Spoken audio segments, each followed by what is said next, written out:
আসসালামু আলাইকুম and greetings. কেমন আছেন সবাই? আমরা যখন ব্যবসা প্রতিষ্ঠান শুরু করি, ব্যবসা প্রতিষ্ঠানের নাম এবং লোগোকে অবশ্যই আমাদের প্যাটেন্ট বা ট্রেডমার্ক করে নিতে হবে। প্যাটেন্ট বা ট্রেডমার্ক করে নিতে হবে।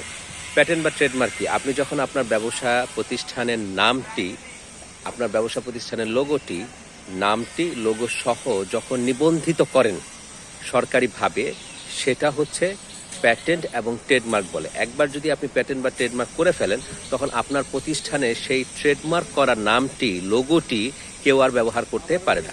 আপনি কিভাবে সেটা করবেন এবং কেন করবেন? প্রথমেই বলি কেন করবেন।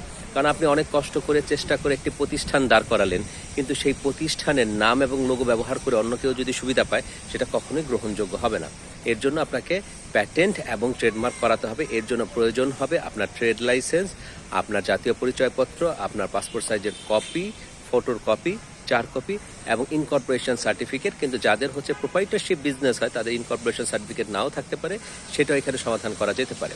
আর আপনাকে অবশ্যই, আপনি যেই ব্যবসাই করেন না কেন, আপনাকে অবশ্যই আপনার প্রতিষ্ঠানের ট্রেডমার্ক এবং পেটেন্ট নিবন্ধন অবশ্যই করে নিতে হবে। তাহলে আপনার প্রতিষ্ঠানটি, আপনার প্রতিষ্ঠানের লোগোটি কেউ কোনোদিন কপি করতে পারবে না। যেটা কোকা-কোলা করেছে, হুইল করেছে, ইউনিলিভার করেছে, পেপসি করেছে, প্রাণ আরএফএল করেছে, ফ্রেশ করেছে, আপনাকেও তাই করতে হবে।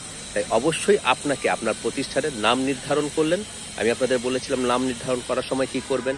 নাম নির্ধারণ করার সময় দেখে নেবেন সেটা প্যাটেন্ট বা ট্রেডমার্ক কারো করা আছে কিনা অফিস থেকে, এবং সেই নামে আপনি ডোমেইন হোস্টিং পাচ্ছেন কিনা ওয়েবসাইটের জন্য।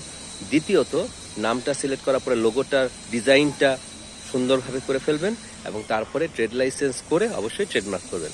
মনে রাখবেন, বিজনেস আপনার জীবনকে নিতে পারে এক অনন্য লক্ষ্যে। ধন্যবাদ।